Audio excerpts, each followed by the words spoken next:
Everybody listen to We're Not Wizards, because we are the best, and we're not wizards, no matter what anybody says. Goodbye.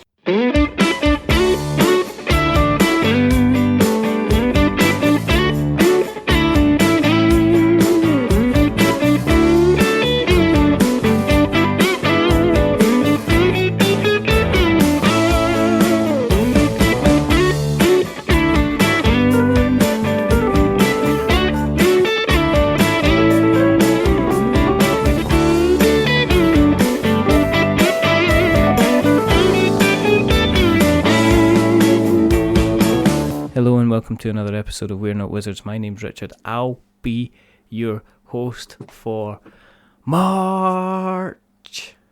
Don't know why I'm singing. No idea at all, But today it's kind of like it's been quite a busy month so far. It's been fun. I've been doing lots of things. I've been learning lots of things. I've been looking into the past. I've been looking into the future. I've been looking back at the history. Been seeing what I'm going to be planning for the rest of the year, and I want to broaden my horizons. I want to expand my mind. I want to get some education into my life, and to do that I thought I really should get somebody who knows an awful lot about education, is an educator, has educated, and has also been involved in board games as well.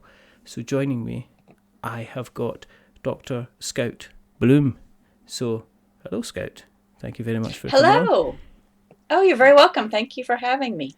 I'm delighted because this, as always, and this is my perennial excuse now, has been a long time in the making. But so here we go. The reason that we're kind of on the show was I put a call out a little while ago, and I was looking to just expand my horizons, expand my knowledge, and just speak to some people who weren't necessarily kind of developers or designers in the field, but are maybe kind of getting involved in using kind of board games and various different things. But you're currently, you're professor at the moment. At the moment, you're always a professor. Do you ever lose a professor? Can you lose your professorship? I think you can not be a professor if you decided not to be, but I am currently a professor. I'm actually a professor of history at Troy University in Alabama. Right, okay. Is this what you've been doing like all of your professional life? Have you just basically got through education and then just continued until you became like an educator?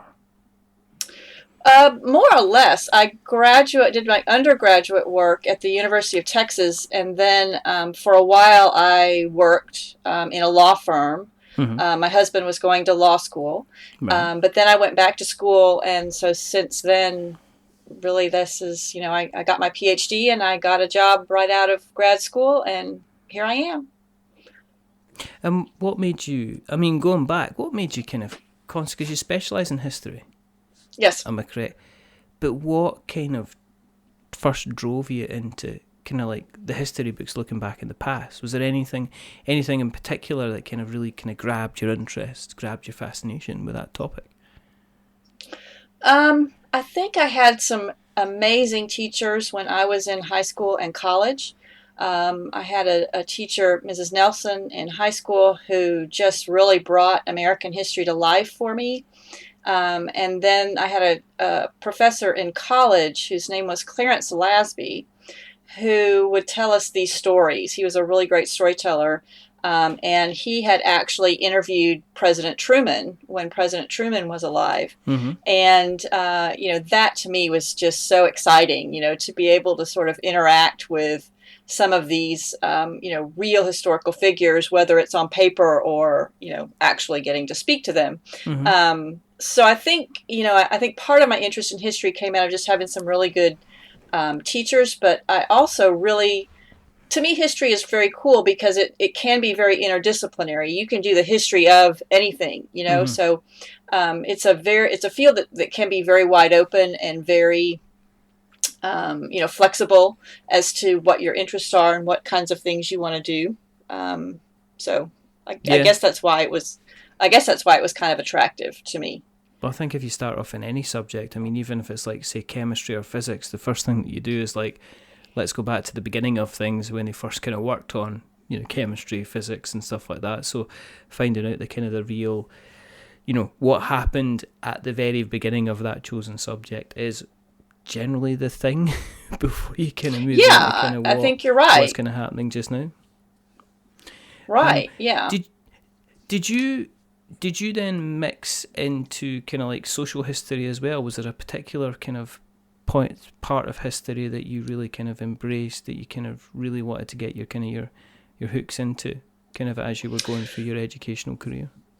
My specialties are environmental history. So I study man's interaction with the world, basically.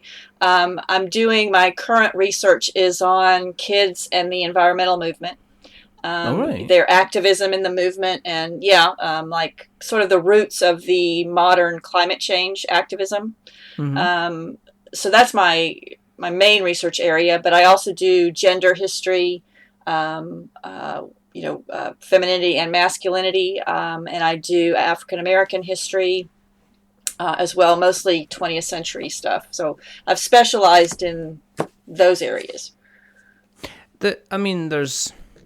There's the kind of the thing what they would call the woke culture at the moment, where people are talking about kind of gender identities and things like that. Has that always been and it's something that it is something that fascinates me, because I am a white straight guy.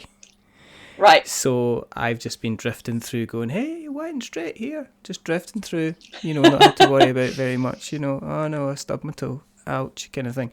I never really, but in your experience in terms of like the the studies that you've done, has it always, as kind of like gender identity and things like that, always been something that's kind of been there, and it's just something that we're kind of waking up and realizing, oh, this is kind of a thing, that we're kind of just more absolutely out in the open of it, yeah, absolutely. It has definitely, gender is a really interesting topic because it varies by culture, but it also varies by time. The example I always give to my kids is, if you were in Scotland and saw a man wearing a kilt, that wouldn't be weird. But if you saw a man wander into a classroom with a prom dress on, that would be unusual. But so not only is it a cultural thing as to what's masculine and what's feminine, but it does definitely vary by time. What is masculine now has not always been considered so. That the definitions of masculinity and femininity have changed quite a bit over time, but it's always been present, and it's always been something that people have looked at and thought about and written about and worried over. There are certain periods in time where there were kind of crises in particularly in masculinity. As women gain rights in certain periods, you often see sort of a blowback with men kind of trying to reassess or redefine what is masculine to kind of, refigure out where they are. But yeah, absolutely. It has always been a thing. It's just been, I think we're talking about it. We're more aware of it now. We're more aware of, hoping to reach goals of equality. Obviously than they were in the past. Yeah.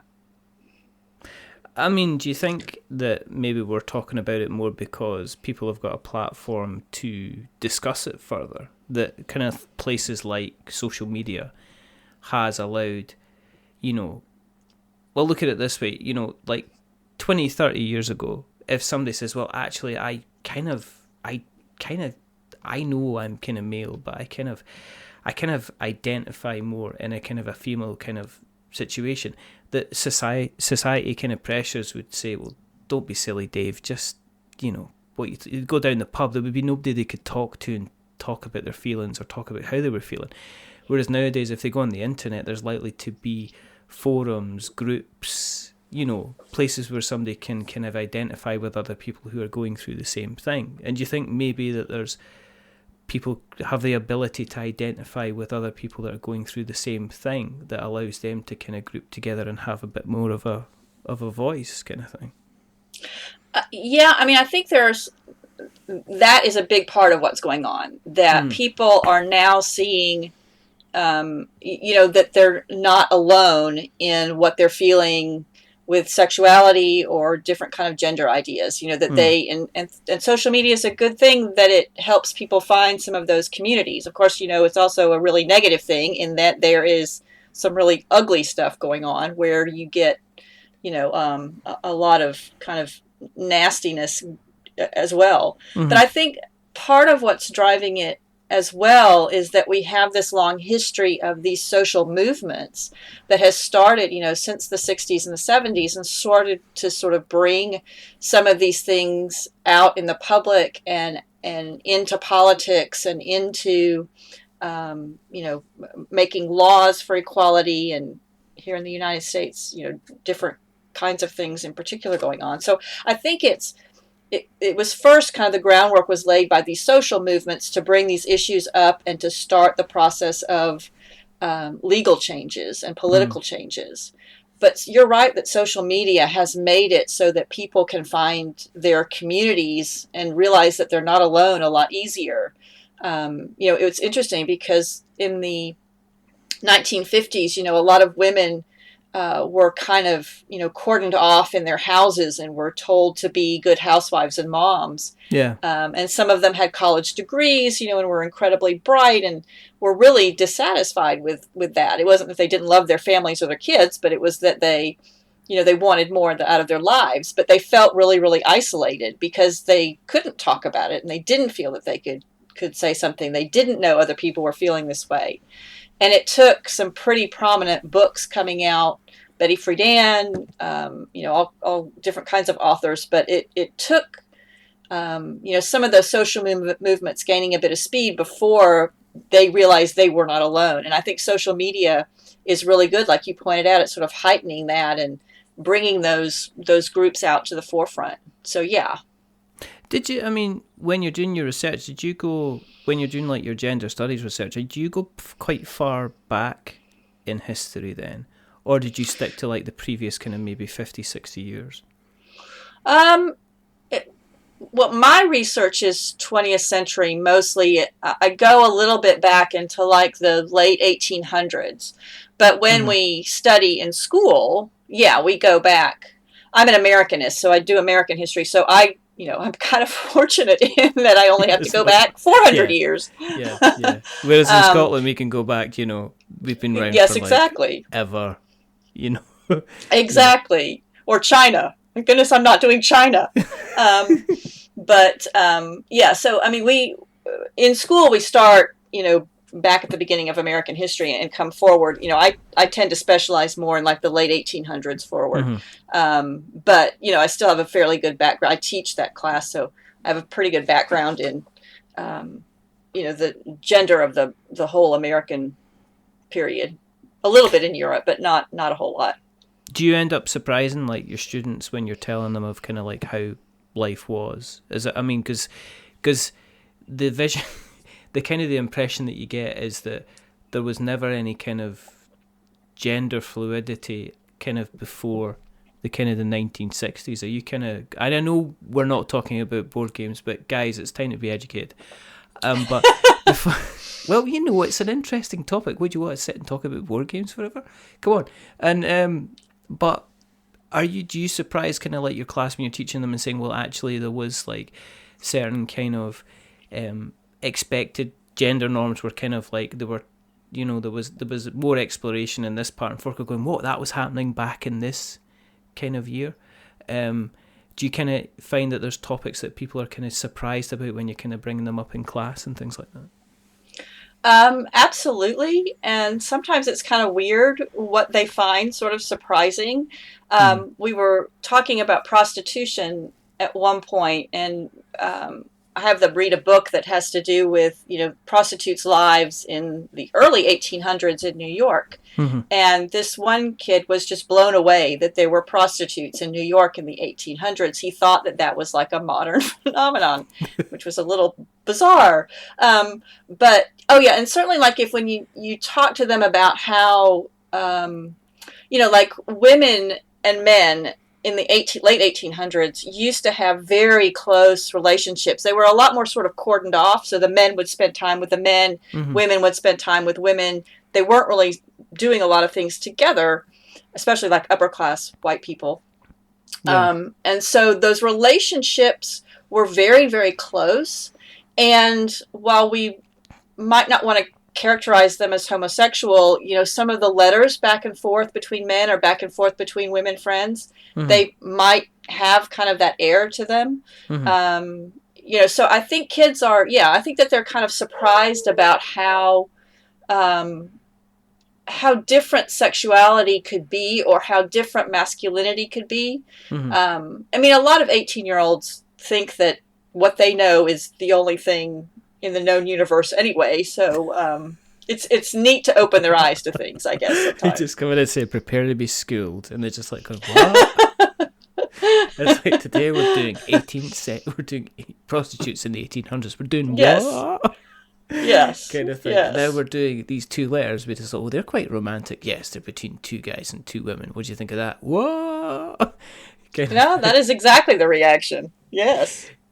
Then does it then, when you're sitting with kind of all this knowledge, when you see kind of like, I guess, the media at the time and how it was portraying stories, and you're kind of going, that's not how it kind of happened. Do you find that history itself is quite frustrating, because it seems that what was actual history is sometimes kind of not, I'm not using the word whitewashed, but it's kind of sanitized an awful lot to kind of move away when you find out, well, actually everybody just did what they wanted to do, and it was never a big thing until kind of quite recently. Then it became a really kind of big thing, kind of thing. Well, I think the backlash for some things was pretty bad. Before now, in the 50s, there was a huge backlash against, gays. But sometimes that can be very aggravating, and that tends to be why historians often do not go watch history movies. So that's too much like work, maybe. I don't know. Do you ever, you're not thought like writing a letter to Steven Spielberg with his report and just saying, see me after class?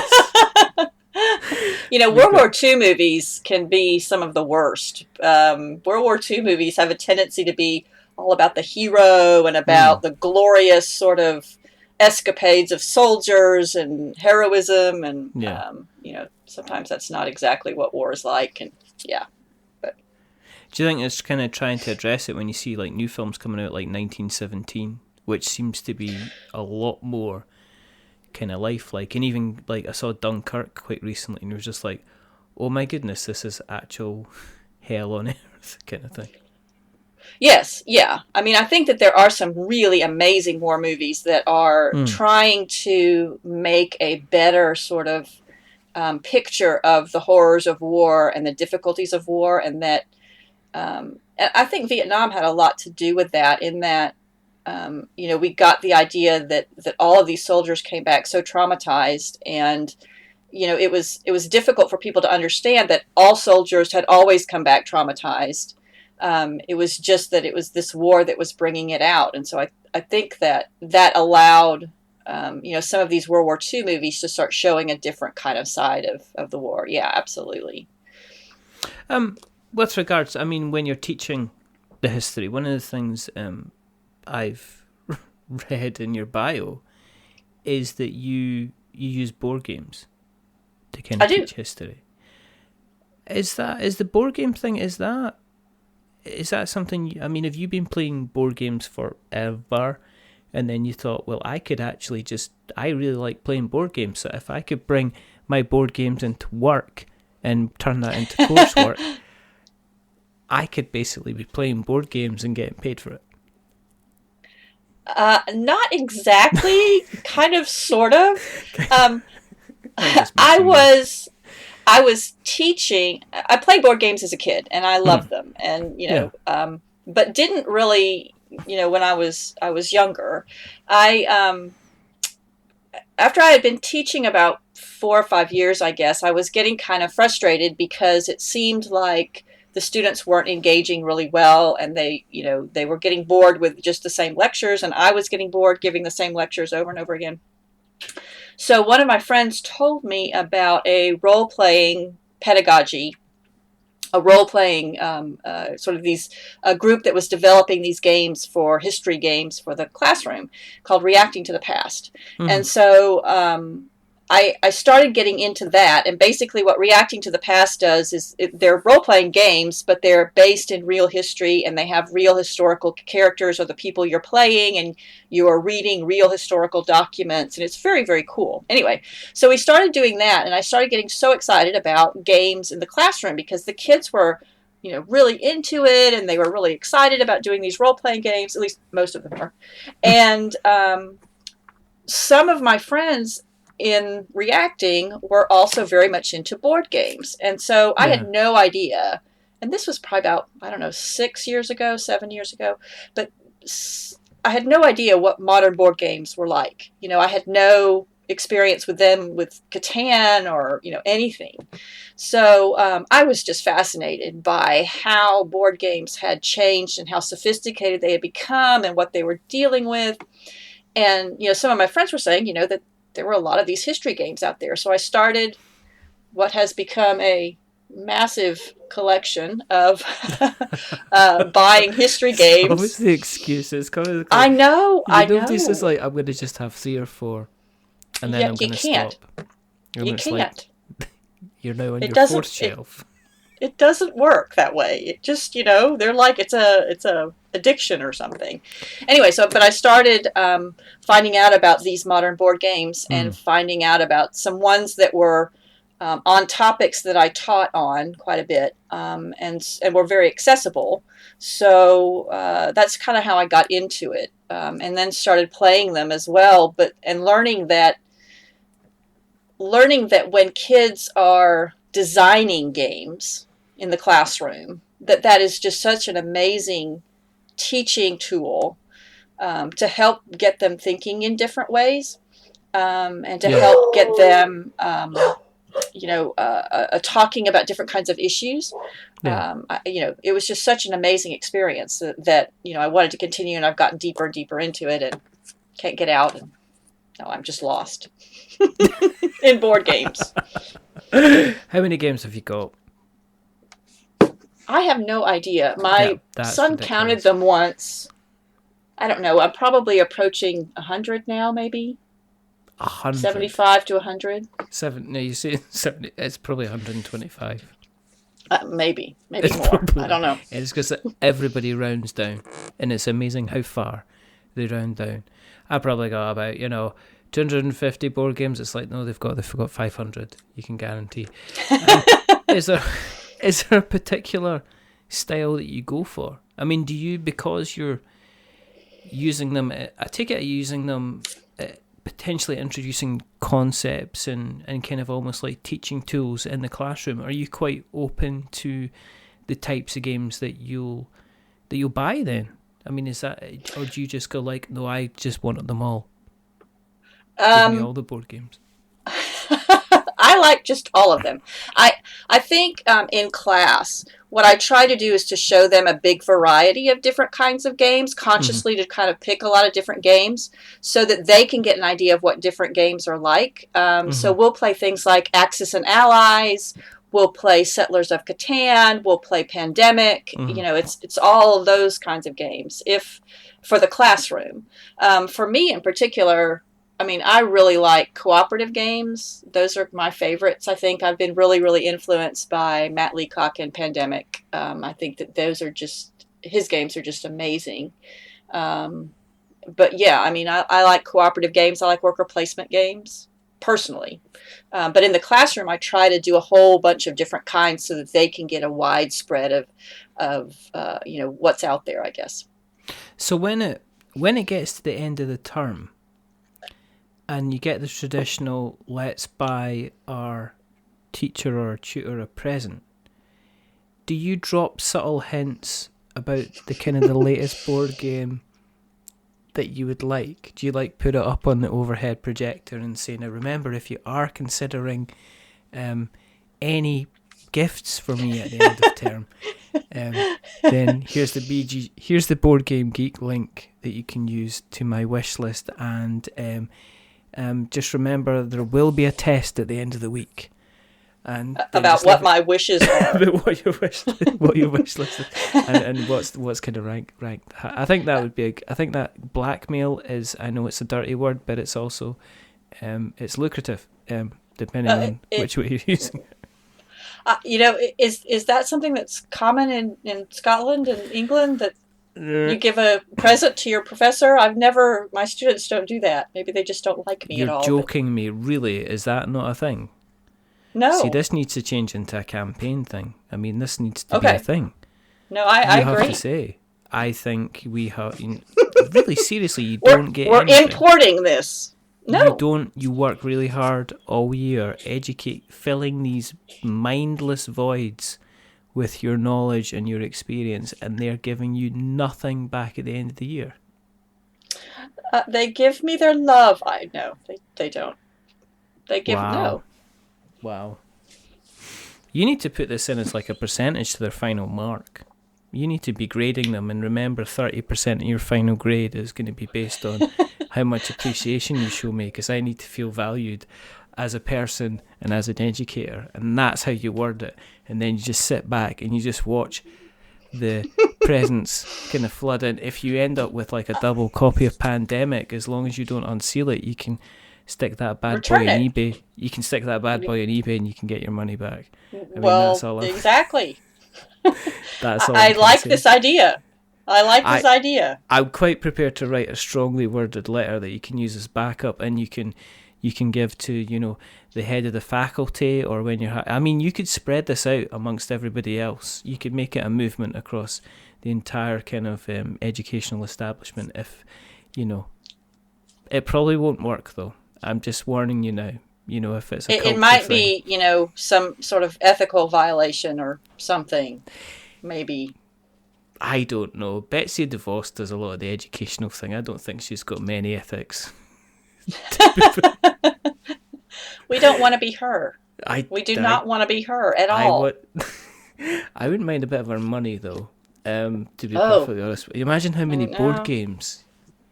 There she is. Now, but that would be dangerous, though, don't you think? I mean, if you had unlimited resources to buy board games, I mean, that seems like that would be problematic. Actually, no.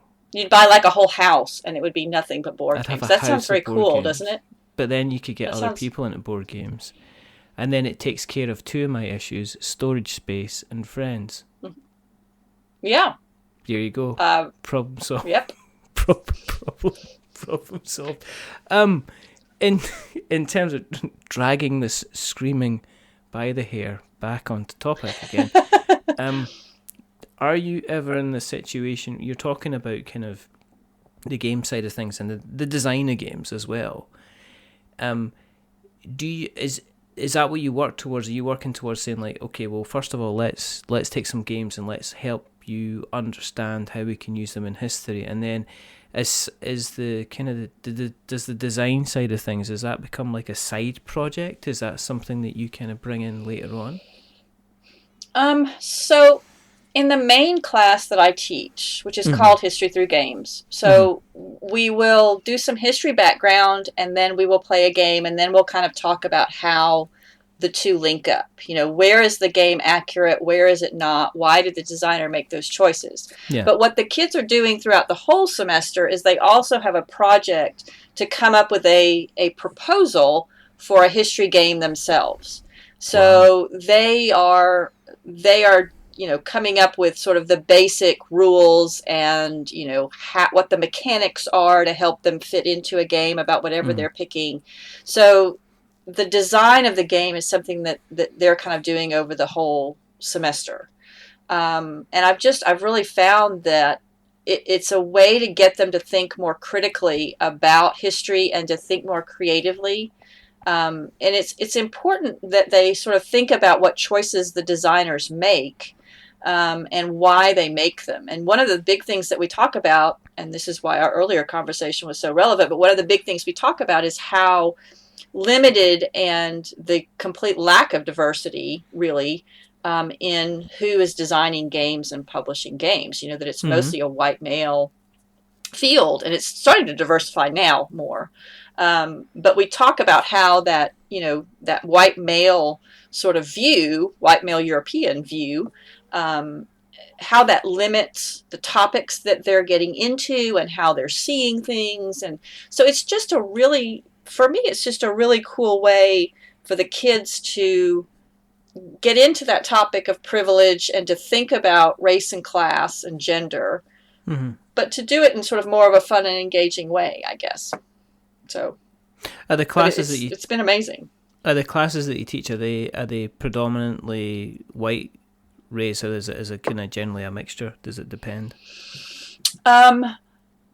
Troy is a very diverse school. We have racially diverse. We also have a big international student population. Okay. But the classes, interestingly, so black and white, racially it's diverse, the class is. But gender-wise, it isn't. I always have, 80% males and then 1 or 2 females in the class. Okay. And I've been trying to, I've been working really hard to try to broaden that, to bring in more girls.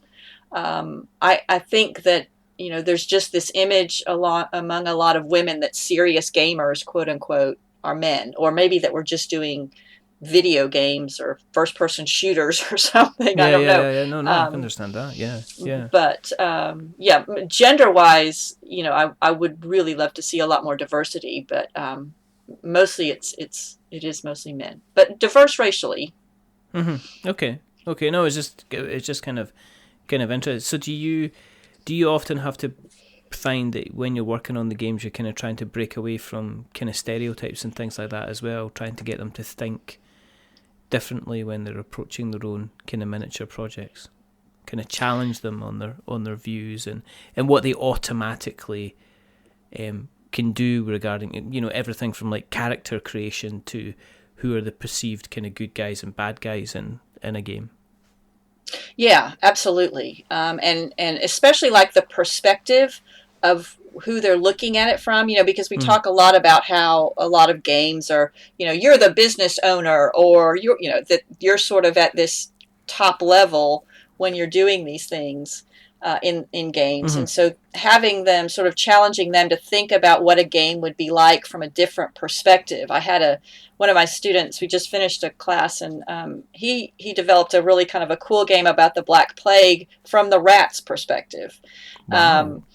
Which was, and he's, hopefully he's going to continue. I want him to continue with that game, but, so he was kind of, I was kind of pushing him to do that, to kind of change his perspective. I had another one who was doing a train game, and I wanted him to do it from the perspective of the laborer. So he was trying to sort of fit some of those elements in of who was working on the railroads and how they were being treated and that kind of thing too. So, definitely try to challenge their perspectives and challenge, how they're developing their game and how that might look different if they change the point of view that the game is coming from. Absolutely. Yes. Does it help focus them as well, working on a project? Because I'm aware that sometimes classes can be, this is what we need to learn today. And for some people, especially nowadays, I think some people just find that difficult to take in. So have you seen kind of it help with kind of like concentration and focus? And have you even been surprised by, certain kind of students and how they've kind of tackled and approached the games that they've been creating? Absolutely. because for the project they get to pick their own period of history that they find interesting. So Mhm. I don't define that. I let them pick, what they think is interesting, which that can always lead to more engagement. If they want to do it, then maybe Mhm. they're going to be paying a little bit more attention to it. So yeah, I mean, certainly their engagement is more, but it's also because they're developing something that's out of the box and sort of requires them and forces them to think in a different way about, okay, here we have this historical event. How can we make this into a game element? So it makes them think about things in a different way. And we talk a lot about, how to deal with difficult kind of elements. Do you put slavery in? Yeah. How do you deal with the Holocaust or whatever. So we do talk a lot about that kind of thing. It does get them more engaged with sort of how they're thinking about topics, I guess. Yeah, absolutely.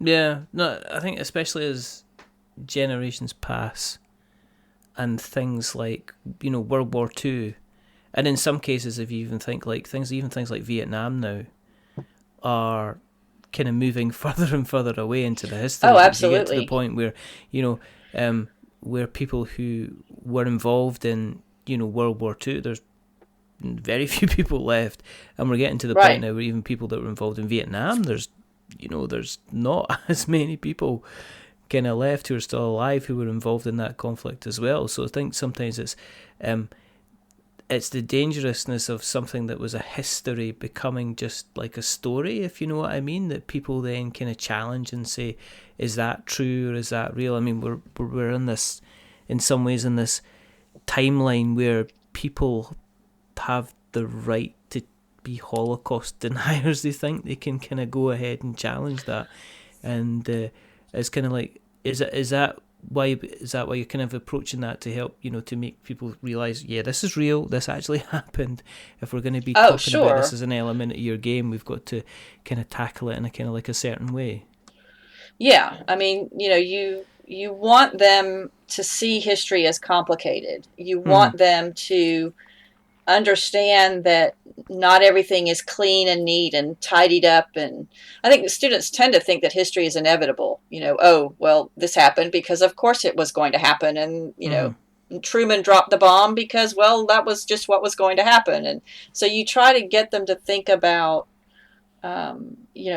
why things happened and the messy kind of untidy parts of history too. Yeah. But absolutely. I mean,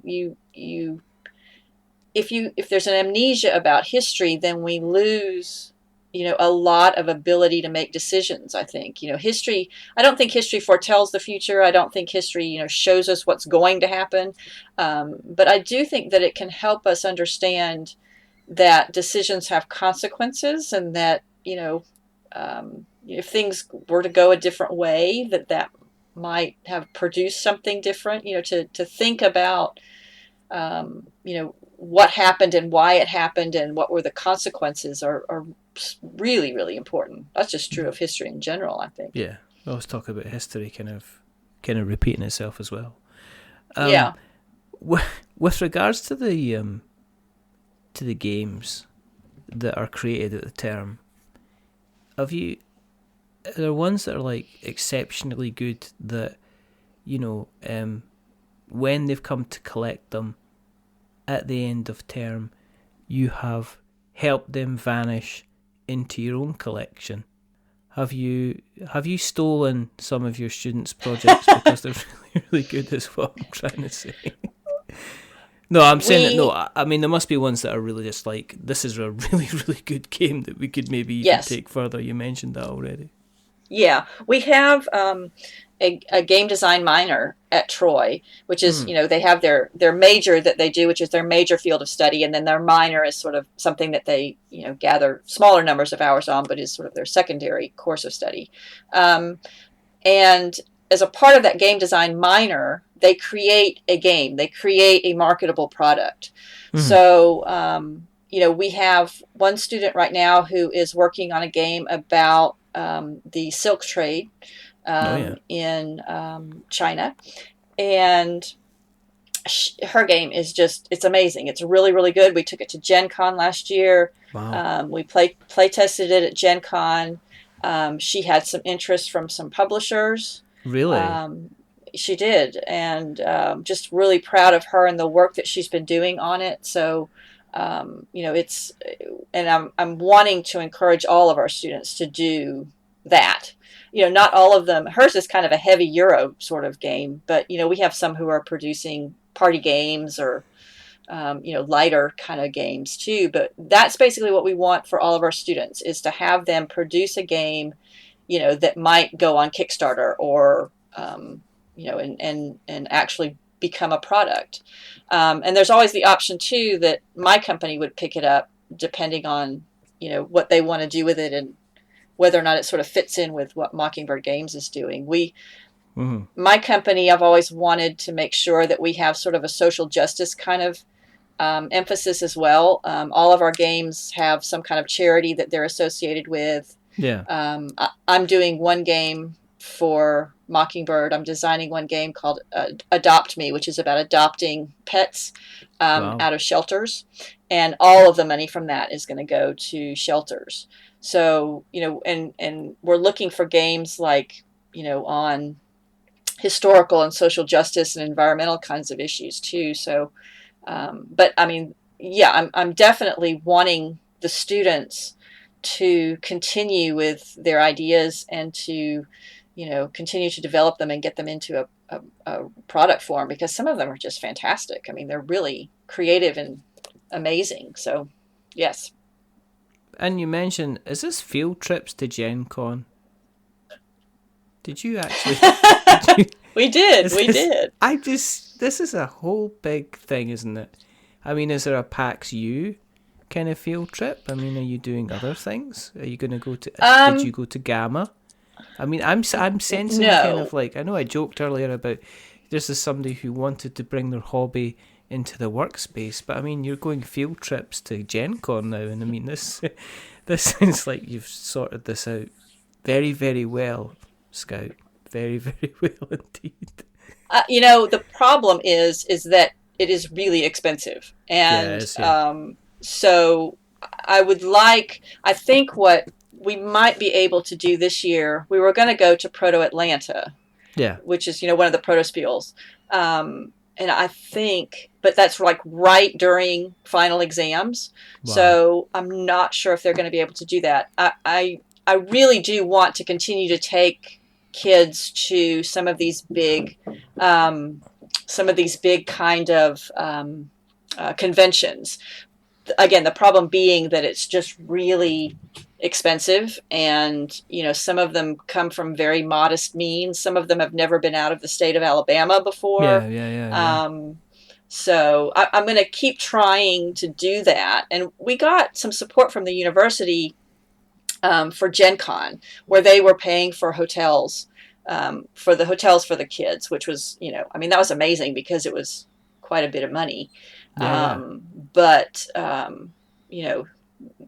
that was just such a fantastic experience for the girls. It was just amazing. And they were fantastic too. So, but yeah, I would definitely hope to be able to keep doing that. It is expensive.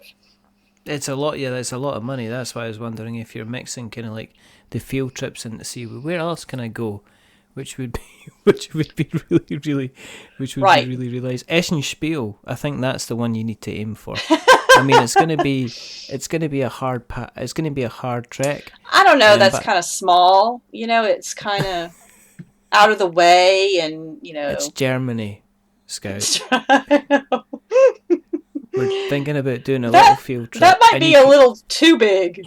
That just might be. You can talk about like history at the same time. You can say, "We'll tell you what, we're going to head over to Germany. We're going to do a little bit of the World War II history while we're there, and then we might just happen to go into one of the biggest gaming events of the accidentally wander in, fall in. We didn't realize. Oh, is that a ticket? I didn't realize, kind of thing. And then just have a wander." Have a kind of a wander around. Do you have any interactivity with?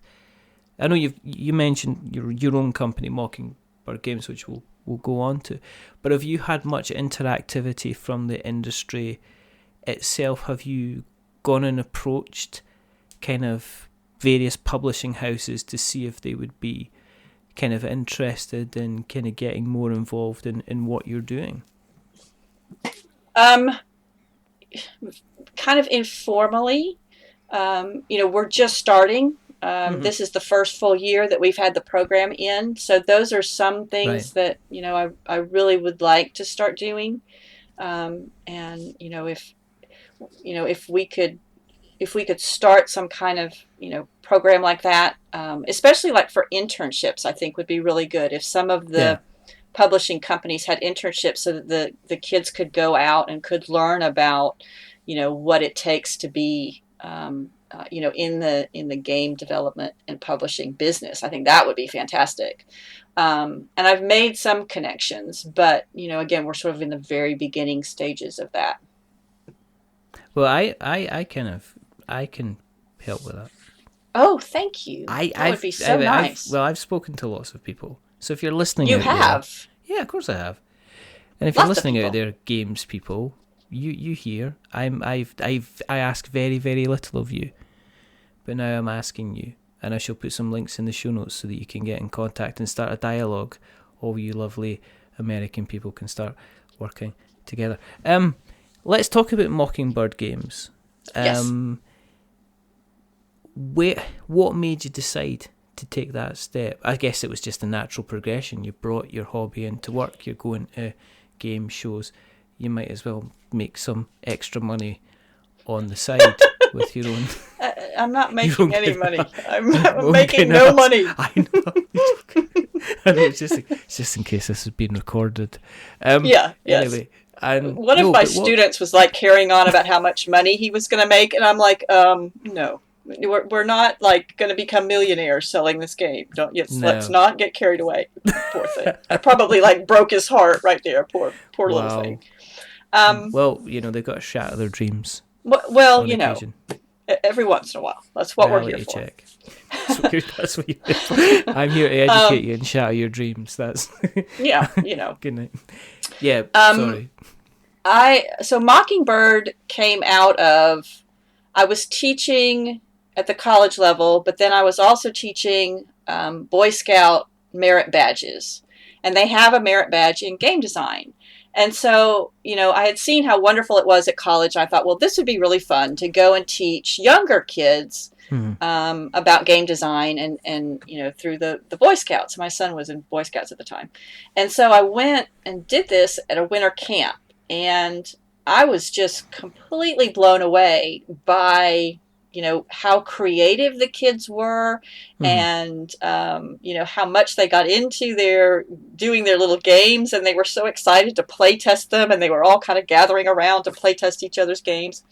So I came away from that experience and was, just so energized by it that, and I remember very distinctly, I told my husband, I'm going to start a company now. Wow. And I just want to do this. And of course, I knew, I guess, a little bit about what was involved.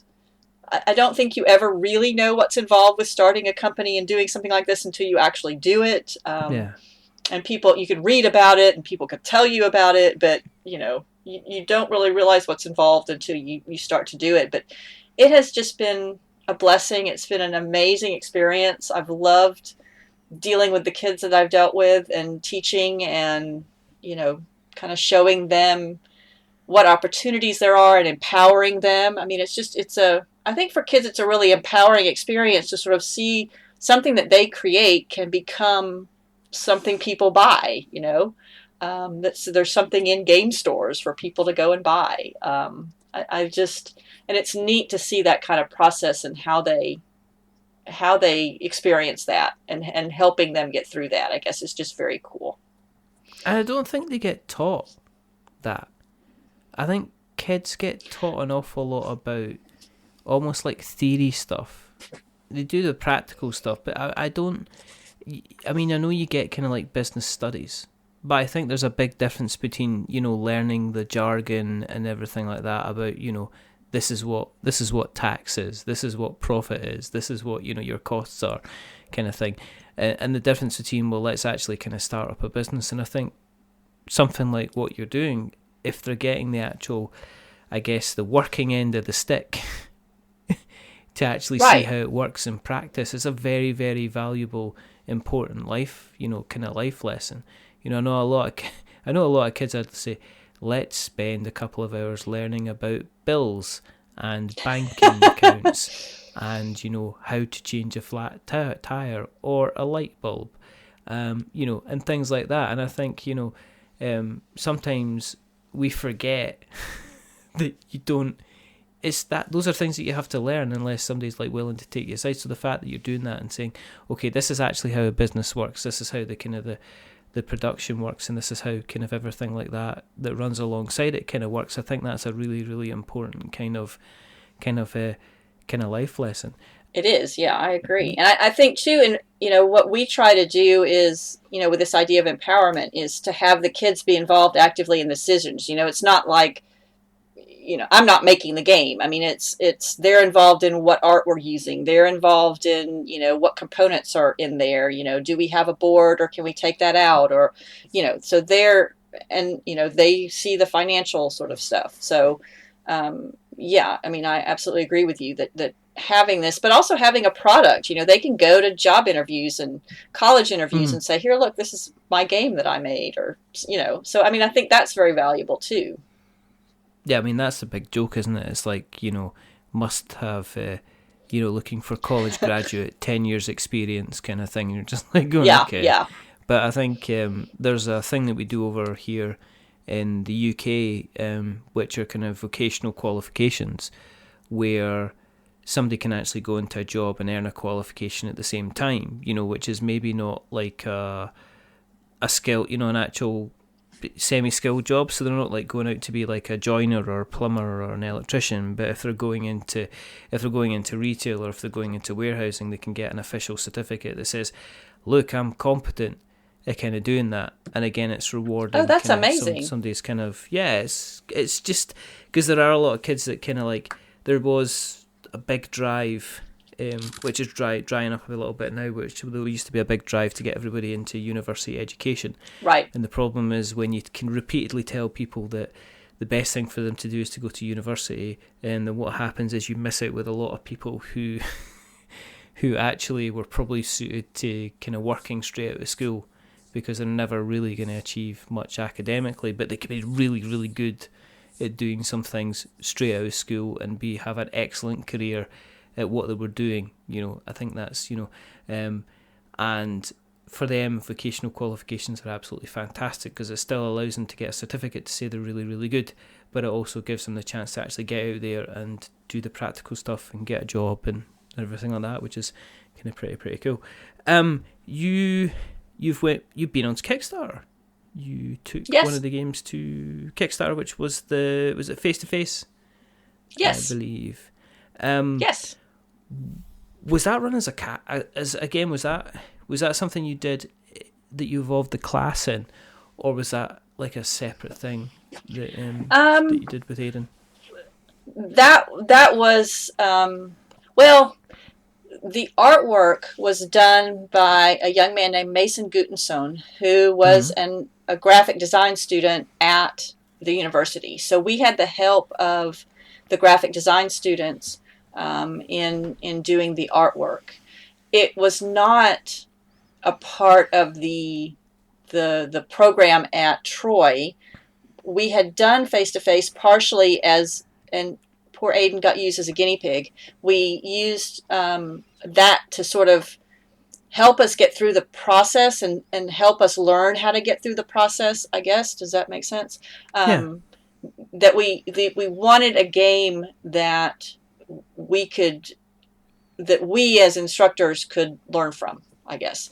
And so that this was the game that we started with. And that went on to be funded.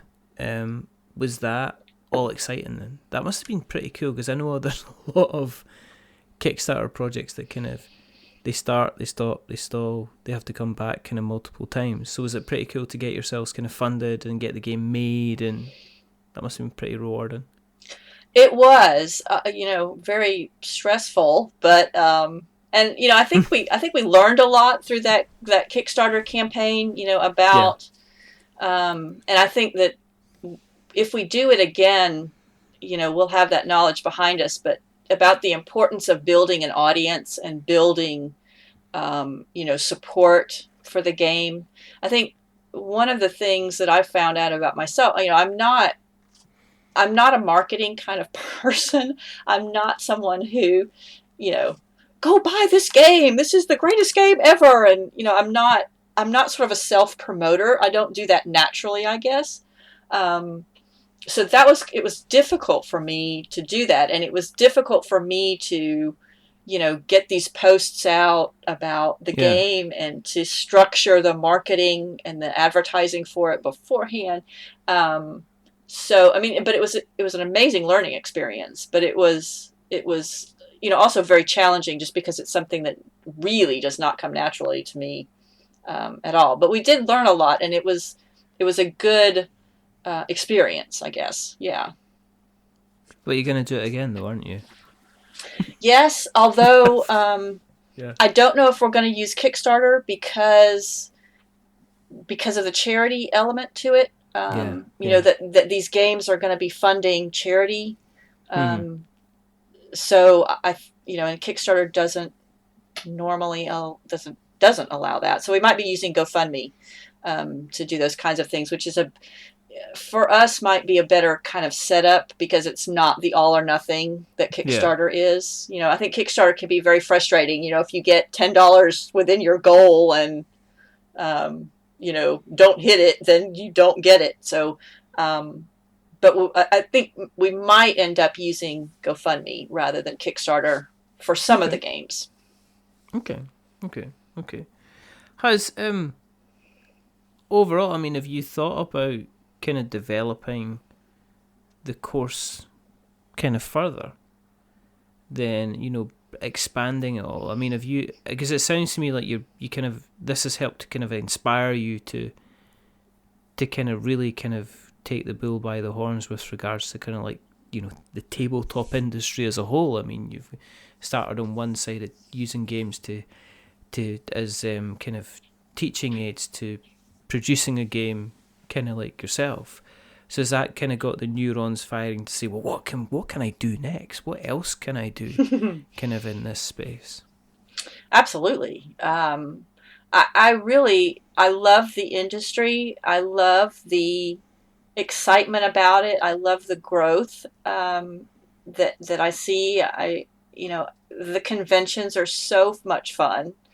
Aiden, my son, loves them, and my mom has gotten really excited. She came to Gen Con one year with us, and she loved it. And and just that there are, that kind of diversity in ages of people who are there, and genders, and that it's just. I'm so excited about the industry. I think that it's neat, and I think it's at kind of a turning point where it's starting to become more self-aware and starting to include more people, and I'm excited about hoping to be part of those efforts too. I think the one of the things that I really want to do is to work at being a part of diversifying the industry, Mm-hmm. specifically, on my end, a lot of it is age wise, but we also want to do gender and racial diversity too. So bring in kids who, might not have been able to have this experience, otherwise. But yeah, and I mean, I've gotten really interested in game design myself, and partially because I see gaps in what games are available and what I would like to be able to teach and use in my classes, and noticing that if I want to teach that subject and use a game, I might need to do it myself, and Mm-hmm. um, so yeah, I mean, it's a neat industry, and a lot of different avenues to pursue too. Have you been in contact with Elizabeth Hargrave, who did Wingspan at all? I have met her several times, and she is just the most amazing, kind, generous person. Yeah. And Wingspan is one of my favorite games too. I love that game, but she is just she is really nice. I was at the tabletop game design workshop, I guess, right before BGG.com, Yeah. and in Dallas this past year, and she was there, and it was she's sort of one of the women that I really look up to in this industry, and she's just amazing and kind and approachable and just really, really cool. I had her on the show when Wingspan was just cresting, when it was just Yes. really, people were buzzing. Um, and yeah, we had a really good chat. And I would like to say that I spoke to her before the New York Times did. So Oh, yeah, well. so there you go. Yeah. So yeah. So She's so smart and so yeah. aware of things and issues, and she's just an amazing, and she's not afraid to sort of be a spokesperson for women and other people of color. That's really impressive, that not only is she a woman who's trailblazing, but she's willing to put herself out there and help others as well. I mean, that's just really special. So Yeah. No. yeah, That I is, think yeah. she's amazing. Yeah. Yeah. And we'll see. I'm interested to see what she is gonna do next game wise as well. If it's anything like Wingspan, should be pretty good. Have you seen Mariposas? I haven't really seen anything about. Wasn't she doing a game about butterflies? The Mariposas game. I haven't Yeah, there seen much was about that. that. Yeah, that came. I think that came out. I Oh, think it has it? did. Oh, I cool. think I think it did. I think it came out on Kickstarter. I think when you do something like Wingspan, it is kind of like your. I don't know if it's like your Sergeant Pepper's Lonely Hearts Club Band kind of album. Yes. And it's kind of like you can do whatever you want kind of around it, but that's what everybody's kind of talking about, and kind of well deserved as well. And I know that people were struggling to kind of get hold of the game forever, and it still managed to be one of these games which I find people saying it's really easy to learn, and then find other people saying, well, I just like playing it all the time because it's really easy to kind of just continually play and play and play. So for a lot of people, it's kind of become a staple, which is pretty good. But as I say, for a while, it Yeah, was I think pretty difficult to find. I mean, what's neat about that game too is that it's bringing other people into gaming that wouldn't have started with board games before, and I think it's generating press for the board game industry in a way that wasn't there before. So it's kind of opening up these new doors that are really cool, and which should be really instructive and should be a lesson to designers that if you do something different and it's good, then it might have a big impact. That you don't have to stick to doing the exact same game over and over again to be successful. You can do something out of the box and different. I mean, I Yeah, guess she was lucky to find the publisher that she did, and they were supportive of her, and but maybe what they did at Stonemaier is going to help other publishers see that they can take those risks too, maybe. So it's absolutely, amazing. absolutely. If people have listened along today and they would like to keep an eye on you on the internet webs, where do you exist on the internet webs, Scout? We have a website for for Mockingbird Games, which perennially needs to be updated, but it is there, and it's just www.mockingbird-games.com. Okay. I'm on Twitter, and my handle is @ScoutBlum, SCOUTBLUM. I'm on Facebook. I have an Instagram account, but I'm not really very active on Instagram at the moment. But mostly Twitter, and then the Facebook page. Mockingbird has a Facebook page as well, and then Cool. the website as well. Excellent. Well, I will make sure that we put all of the links into the show Thank notes, so you. we've got notes to show. Thank you very, very much for coming on. You are very welcome, Richard. This has been such a nice, pleasant experience. Thank you. To try better next time. I thought it was being intimidating. If you want to keep an eye on what we're up to, just go to the internet webs, search for We're Not Wizards, and you'll find us in all the different worn out places, worn out faces, bright and early for the daily races, like Twitter and Facebook and Instagram, and we've got our blog, and yes, everything. You are everywhere. We're kind of spreading, but no touching. But you can also go to Apple Podcasts and you can drop us a subscription or tell other people about us. Yes, that's always nice. If you like what you've listened to today, then consider dropping us a rating or a review. And as we always say, because we've had complaints about the new joke, so we have to go back to the old joke. Don't give us 10 stars because it makes us big-headed. But don't give us 1 star because it makes us cry. Give us something in the middle, like 5, because it's average. And we're just a little bit average. But the person who's not been average is rather wonderful, rather fantastic, Scout Blum. So thank you very much. There's only 2 more things to do. Okay. First thing is to remember there were many things. So like Winston Churchill, we are many things, but we are not wizards. Are we wizards, Scout? No. Never. Almost. There's a hesitation. I heard a hesitation. And the second thing is I didn't know if it was like a trick question or something. It's never a trick question. It's just tricky answers.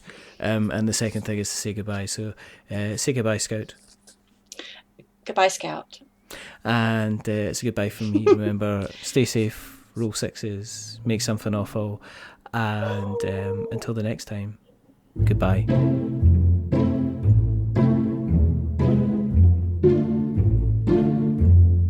A wizard is never late.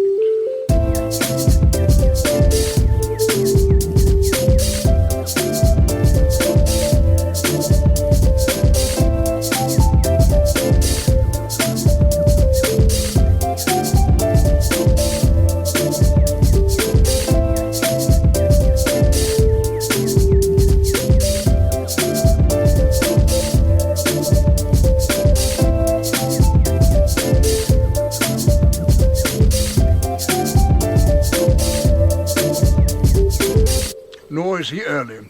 He arrives precisely when he means to.